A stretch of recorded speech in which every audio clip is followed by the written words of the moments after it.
Hello दोस्तों, मेरा नाम है संदीप कुमार। आज है 23 मई 2023। आज हम डेली इम्पोर्टेंट करंट अफेयर के साथ-साथ आज का इम्पोर्टेंट इवेंट्स और आज के इम्पोर्टेंट डे को कवर करेंगे।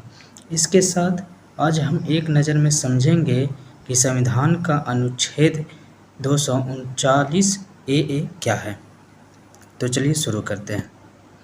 आज के दिन 23 मई 1984 को बछेंद्री पाल ने माउंट एवरेस्ट को फतह कर भारत की पहली महिला बनी।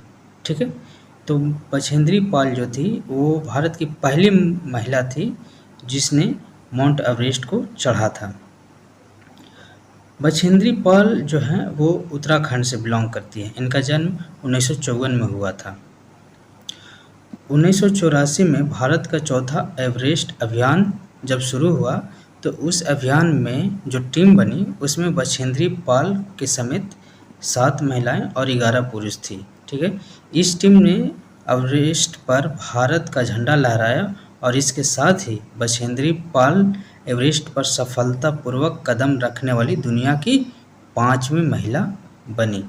ठीक है, तो बछेंद्री पाल जो है वो माउंट एवरेस्ट पर चढ़ने वाली दुनिया की 5वीं महिला हैं। ठीक है, ऐसा करने पर इन्हें पद्मश्री पुरस्कार दिया गया 1984 में।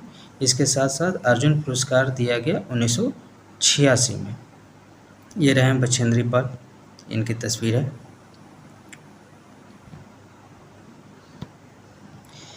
बछेंद्री पाल को मध्य प्रदेश सरकार द्वारा पहला वीरांगना लक्ष्मीबाई राष्ट्रीय सम्मान दिया गया 2013-14 के लिए।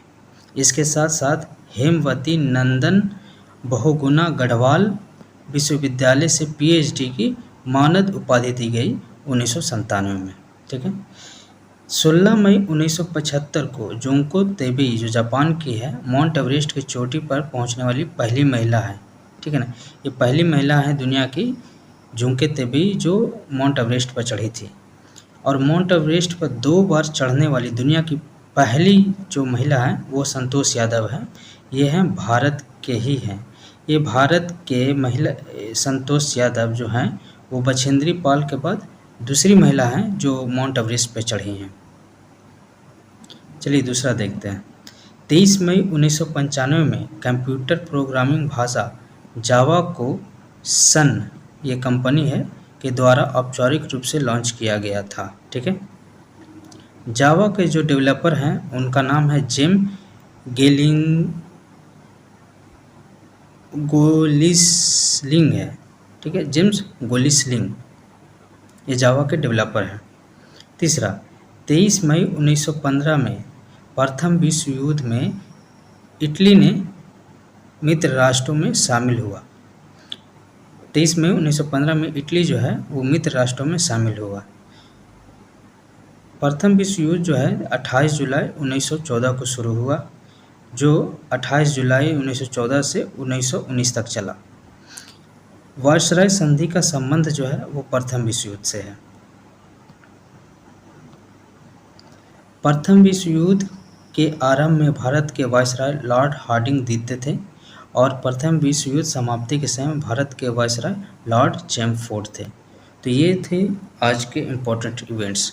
अब देखते हैं 23 मई के इम्पोर्टेंट्स डेज। तो आज जो है वो इंटरनेशनल लाइब्रेरी वर्कर डे मनाया जाता है। इसके साथ नेशनल लक्की पेनी डे मनाया जाता है और तीसरा वर्ल्ड टर्टल डे यानी विश्व कछुआ दिवस मनाया जाता है और नेशनल टाइटल ट्रैक डे ये मनाया जाता है।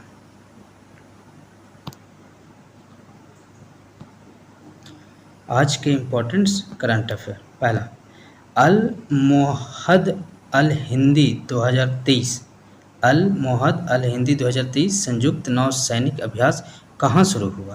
तो यह सऊदी अरब में। ठीक है, ये जो अभ्यास है वो भारत और सऊदी अरब के बीच हो रहा है।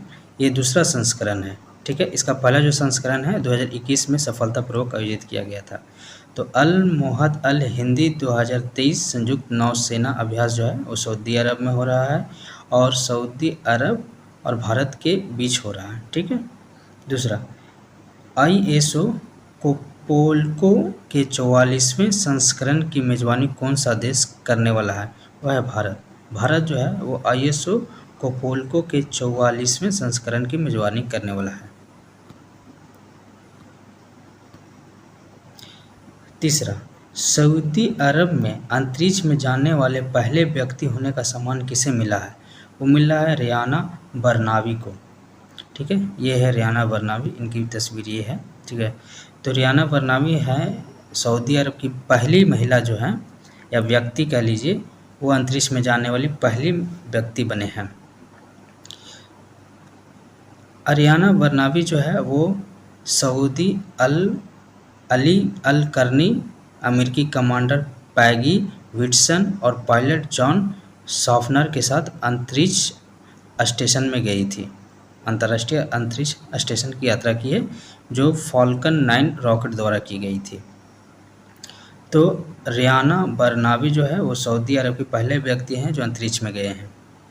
चौथा, टाइगर शार्क 40 किन दो देशों की संयुक्त नौसैनिक अभ्यास है? वह है बांग्लादेश और अमेरिका। तो बांग्लादेश और अमेरिका का जो नौसैनिक अभ्यास है वह है टाइगर शार्क 40। पाँचवां, भारतीय मूल का एक सिख इंग्लैंड का पहला पकड़ीधारी लॉर्ड मेयर बने। इनका नाम क्या है? इनका नाम है जसवंत सिंह बर्डी। ये है उनकी तस्वीर। तो जसवंत सिंह बर्डी जो हैं वो पहले सिख पकड़ीधारक लॉर्ड मेयर बने हैं। छठा, हाल ही में पापुआ गिनी का सर्वोच्च नागरिक पुरस्कार किस देश के प्रधानमंत्री को दिया गया? वह है भारत। पापुआ गिनी का जो सर्वोच्च नागरिक पुरस्कार है वो भारत के प्रधानमंत्री नरेंद्र सिंह मोदी को दिया गया। पापुआ गिनी का सर्वोच्च नागरिक पुरस्कार का नाम है grand companion of the order of Logohu. ठीक है, ये जो पुरस्कार है वो पापुआ न्यू गिनी के गवर्नर जनरल सर बॉब टाडे द्वारा प्रधानमंत्री मोदी को दिया गया। ठीक है, ऐसे द्वीप की यात्रा करने वाले प्रधानमंत्री जो हैं मोदी, वो पहले प्रधानमंत्री हैं जो इन देशों की यात्रा की है। सातवां, किस यूनिवर्सिटी ने ई स्किन डेवलप किया है? Stanford university. स्टैनफोर्ड यूनिवर्सिटी ने ई स्किन डेवलप किया है। आठवां, तीसरी G20 टूरिज्म वर्किंग ग्रुप की बैठक कहाँ हुई? वह है जम्मू कश्मीर के श्रीनगर में। ये अभी शुरू हुआ है। तीसरी G20 टूरिज्म वर्क ग्रुप की बैठक जो है वो जम्मू कश्मीर के श्रीनगर में शुरू हुई है। नौवां, विश्व स्वास्थ्य सभा के 76वें सत्र का आयोजन कहाँ शुरू हुआ? वह है स्विट्जरलैंड के जिनेवा में। स्विट्जरलैंड के जिनेवा में जो है विश्व स्वास्थ्य सभा के 76वें सत्र का आयोजन हुआ। 10वां, भारतीय एथलीट शैली सिंह ने जापान में golden grand premium 2023 athlete meet में कौन सा पदक जीता है? वह है कांस्य। ये रहे उनकी तस्वीर। तो शैली सिंह जो है वो कांस्य पदक जीते हैं जापान में golden grand premium 2023 athletics meet में। अब देखते हैं एक नज़र। संविधान का अनुच्छेद 239 ए क्या है? ये अभी काफ़ी चर्चा में है। वो केंद्र सरकार और दिल्ली के बीच काफ़ी बहस का विषय बना हुआ है। इसके तहत जो है बहस का जो विषय है वो है कि IAS अधिकारियों की जो नियंत्रण है किसके पास होगा? राज्यपाल के पास होगा या फिर राज्य सरकार के पास होगा? तो इस पे अभी बहस चल रहा है। हाल ही में कोर्ट ने कहा था कि इसका जो नियंत्रण होगा वो राज्य सरकार के पास होगा, लेकिन अभी एक अध्यादेश जारी कर इसे खारिज कर दिया गया है। तो ये जो संविधान अनुच्छेद 239 AA है वो दिल्ली की विशेष स्थिति और शासन संरचना को परिभाषित करने में महत्व रखता है। अनुच्छेद 239 AA की व्याख्या करने वाले हाल के इस सुप्रीम कोर्ट के फैसले को राष्ट्रीय राजधानी सिविल सेवा प्राधिकरण स्थापित करने की मांग करने वाले अध्यादेश के पारित होने के साथ रद्द कर दिया गया है। तो जो संविधान का अनुच्छेद 339A है वो दिल्ली की विशेष स्थिति और शासन संरचना को परिभाषित करने में महत्व रखता है। दूसरा, ओसाका तमिल अंतर्राष्ट्रीय फिल्म महोत्सव। ओसाका तमिल अंतर्राष्ट्रीय फिल्म महोत्सव हर साल जापान में तमिल फिल्मों के सम्मान के लिए आयोजित किया जाता है। ठीक है। Osaka Tamil international film festival 2021 समारोह में पुरस्कार प्राप्त करने वाले की सूची कुछ इस तरीके से है। बेस्ट एक्टर जो है वो थलापति विजय को दिया गया है मास्टर के लिए।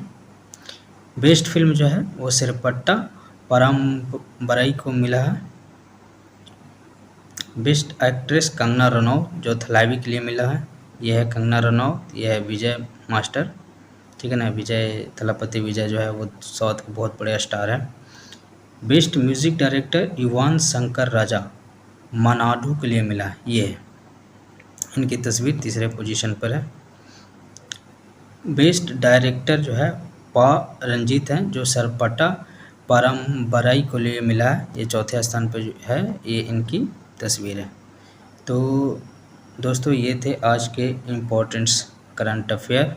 आपको अच्छा लगा हो तो लाइक करिएगा और अपने तैयारी को मजबूत करिए, पूरे जोश के साथ लगे रहिए।